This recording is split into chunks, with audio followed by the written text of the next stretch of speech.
Добро утро, се уште утро. утро 10:27 минути.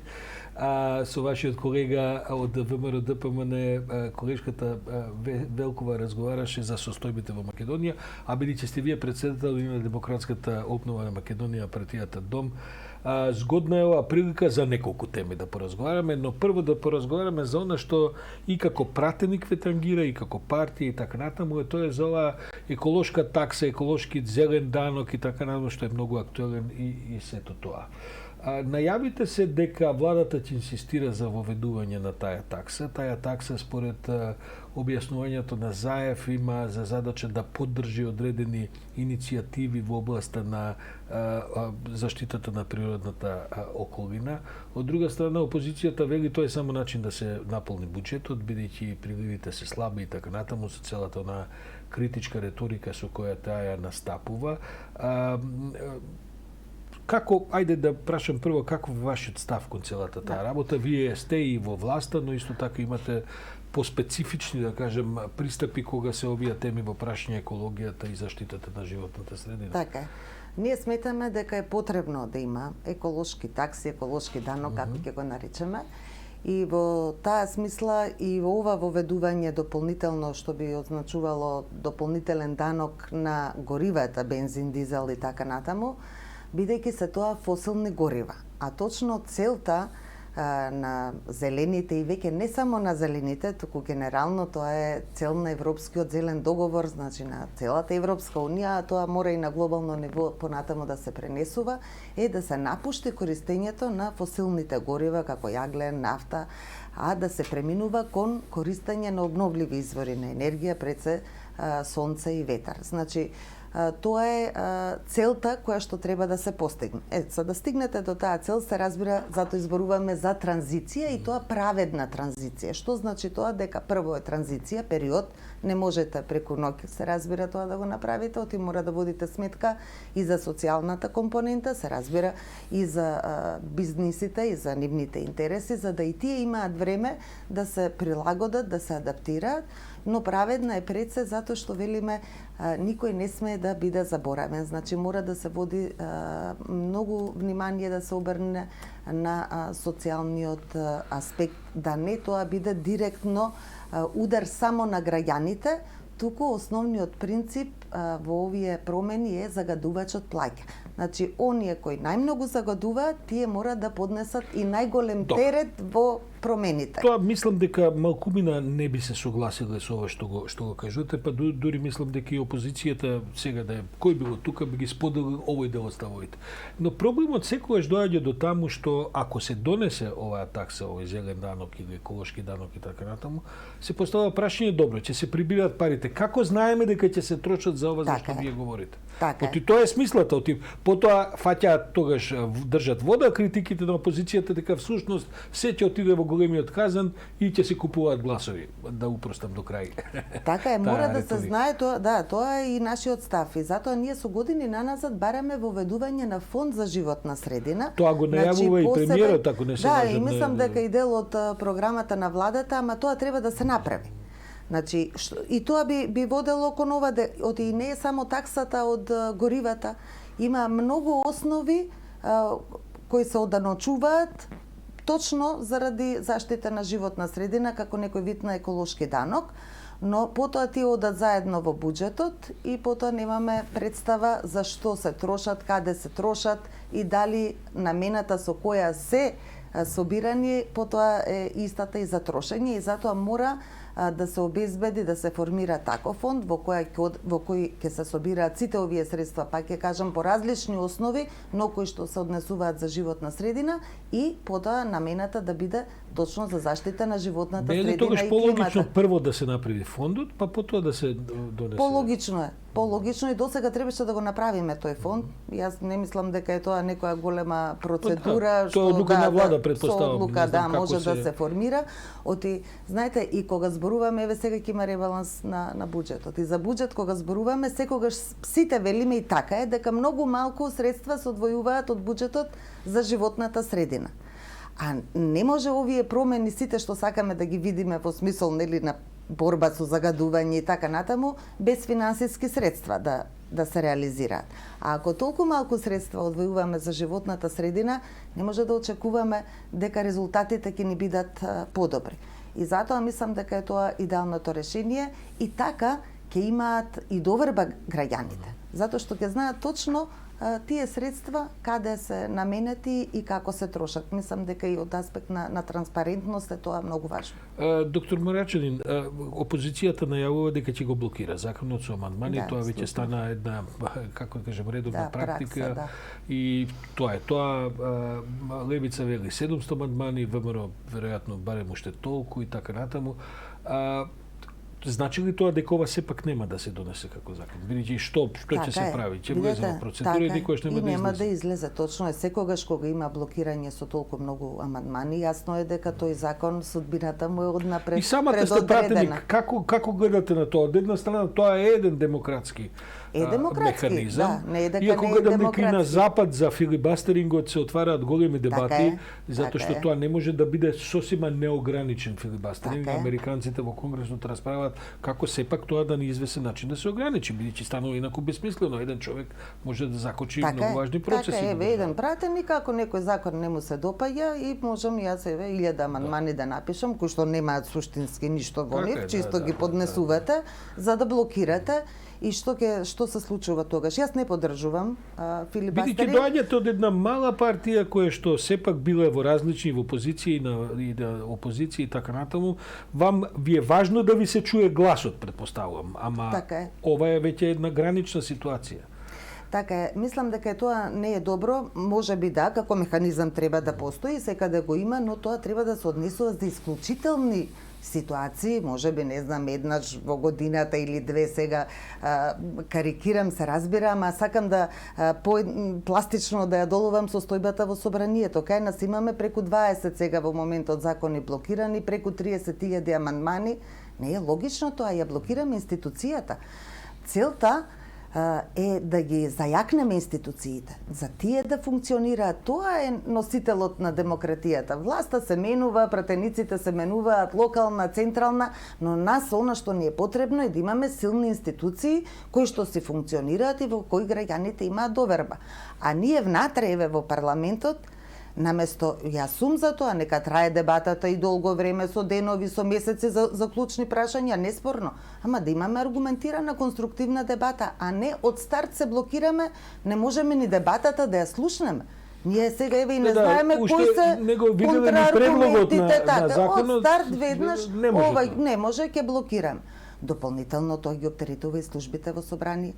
Тие сите илјадници амандмани треба да се преведат, да се средат, значи го блокираме и системот, и парламент кој ќе отворите, тоа е дошт. Добра, ама сега од амандмани. Некој веројатно сонот му е да блокира се. Ама не добиваме, освен ако е политичка некоја, нели, идеја, инаку како граѓани не добиваме ништо со блокирањето. Како ќе бидат граѓаните посреќни ако ги блокираме законите? Не, ќе бидат посреќни ако има аргументирана дебата, да има амандмани, предлози, нели, да се усвојат и така да направиме подобар закон. Или ако на крајот од дебатата кажеме дека некој закон не е добар, и тој може да се повлече, и тоа било пракса и не е ништо страшно. Добро. Значи имате еден механизам. А за ова за во светот сега да ме потсетивте, оти јас сум член на таа група за соработка со шведскиот парламент, има една посебна група. Како е тоа во Шведска? Да, истото прашање јас на колегите, имаме вака онлайн, се разбираме, една отворена дискусија како функционира македонското собрание, како шведското, и велам како вие се справувате, еве вака со филибастеринг, како се случува тоа. И тие беа збунете, веле кај нас нема такво нешто. Ние знаеме дека постои како механизам, ама никогаш не се користи. Маја Морачанин, председател на Дом, партија во која што неодамна имаше првирања. Морам да ве прашам, ги надминавте внатрешно партиските состојби или се уште контроверзите се влечат? Се уште има разлики и тоа не е ништо страшно. Со колегата Богдановски разговарате, пратеникот исто така од вашата партија? Не, денес сум известена дека тој си поднел оставка од парламентот и мислам дека... Се извинувам, јас не сум ја видела или денеска ја поднел? Па јас не сум ја видела, ама еве сега бидејќи имаме седница, дека веројатно ќе биде ставена да се констатира на собраниска на пленарна седница, тие тоа Па искрено да бидам, процедурата. дури ни од утринава не видов ни по мреживе, порталиве дека има, можда е тоа веста на Не денот. знам, мене така ме информира од собрание и јас не знам, од него немам директна информација, веројатно тој сигурно ќе ги образложи своите причини. Тоа ме води до следното прашање кое е врзано за локалните избори. Доаѓаат локални избори за некој месец. Прво, има ли шанса да се одложат, да ве прашам? Да, слушам некои спекулации, така, затоа што ќе било близко со пописот, па не знам сега локалните, па како ќе било со пандемијата. Кај на се е можно, значи не ни е прв пат по Македонија да одложуваме избори, но вака сериозна дебата или разговор по тоа прашање не сме отвориле. Ние се подготвуваме за она што е договорено, избори локални во октомври. Во рамките на тие подготовки знам дека се разговара на еден дел од политичката сцена за обединување на неколку, да кажем, помали партии, политички сили и така. Докаде сте со разговорите? Постигнати се некакви решенија или тоа се очекува? Да, разговараме во една навистина конструктивна атмосфера со Либерално-демократската партија, со Демократскиот сојуз, со некои независни, непартиски, граѓански активисти и така натаму кои сакаат да се приклучат и мислам дека во добар правец одат тие разговори и мислам дека би можеле да го финишираме тоа како договор за заеднички настап. Проценивте дека ви е подобро тоа отколку да се преговарате и пазарите со СДСМ, предпоставам? Знаете како, не е прашањето дали е подобар пазарот. За мене е клучно кога постоите како политичка партија, јасно идеолошки профилирана и мислам дека и тоа е нешто што треба во македонското општество да биде тема и да се внимава. Еве, ние сме зелени, тие се либерал-демократи, социјал-демократи, конзервативци и така натаму, имате некои вредности за кои сте застанале. И на крајот тоа е причината зашто сте влегле баш во таа партија, а не во некоја друга.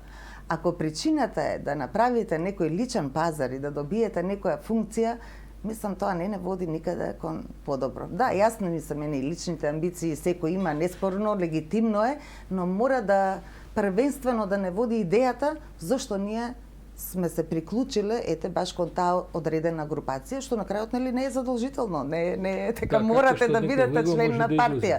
Апсолутно, и тоа е добра волја и избор личен, но ако веќе сте на позиција каде што луѓето ви дале доверба да работите за тоа, сте биле бирани, мислам дека е честно и одговорно тоа да се одработи во интерес на граѓаните, согласно вредностите кои сте ги застапувале јавно. Може би пропуштив, но не видов ваш коментар за оваа, како да кажем, ребрендирање на ДУИ и станување зелена партија. Вие со децении важите на македонската вашата партија како представник на зелената агенда, да кажем, нешто што инаку во голем подем во Европа, па и во светот. Така. И сега одеднаш го добивате ДУИ кој е така прилично габаритна една партиска структура, на истите теми говори, се ребрендира, се прогласува за зелена.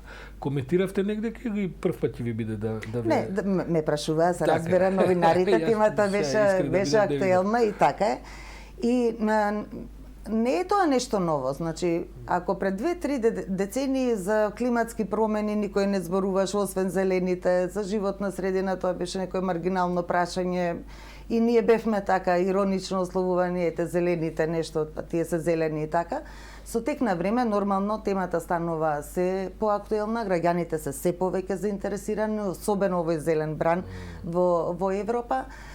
Видовме дека носи промени и дека веќе тоа станува и треба да биде тема за мене број 1, затоа што ако не успееме да се справиме со климатските промени, да се адаптираме и да го спречиме понатамошното влошување на состојбата, тогаш ќе ни се случуваат овие промени што веќе ги гледаме. Како што се торнада, урагани во Чешка, не знам, невреме во Москва, нешто што е невообичаено. Замислете, тоа е де факто резултат на Ванкувер, така јас морам да придам денеска, коментирам неколку пати, јас сум просто шокиран. Од секој сум мислел дека тој Ванкувер е таму негде на крајот на северот на светот, кај што добро има некакво лето, ама 49 степени температура, тоа е ставено на глава веројатно. Така е. И тоа се климатските промени. Ќе има периоди на изразени топлотни бранови, временски непогоди, земјотреси, урагани, кои што циклично никој не може да предвиди како ќе се Ве менува. слабе иницијативата на Дуи или ве... Да, така го почнавме разговорот, значи се повеќе политички партии, да речеме и во конзервативните партии водат веќе сметка за животната средина или социјалдемократите, нешто што претходно не било тема и тоа е нормално. Партиите се прагматични, сакаат да одговорат на потребите и барањата од граѓаните и тоа е добро на крајот, затоа што колку повеќе е таа тема присутна и луѓето се заинтересирани и политичарите, свеста расте и испораката треба да биде подобра. Тука е само дилемата и мислам тука и граѓанските активисти и овие невладини организации, точно тоа беше забелешката, затоа што Дуи е долго време веќе во власта и тоа точно на клучните ресори кои што се важни за живот. На Дуи Белки во последните 10 години сигурно, да. И други институции, инспекторати, агенции и така натаму, еве Министерството за економија, тоа се сите многу сродни институции кои што имаат големо влијание на животната средина, но резултатите што ги видовме од таа работа не се добри. И тука се најголемите критики и забелешки. Од ова колку што разбирам како партија не ве плаши Дуи. Не, ве плашат ли граѓанските движења? Сведоци сме дека и особено на Балканот ова го доживеавме како изненадување состојбите во Хрватска на локалните избори, каде што неколку значајни градови начело со Загреб беа освоени од граѓански активисти. Вие сте партија која секогаш била во некакво сродство со граѓанските движења, особено од овие зелени провиниенции, да кажем, и така натаму. Сега се чини дека ќе излезат разни независни листи, веројатно на луѓе кои што се непартиски, ќе сакаат да се надпреваруваат на локалните избори. Дали ви е тоа конкуренција реална?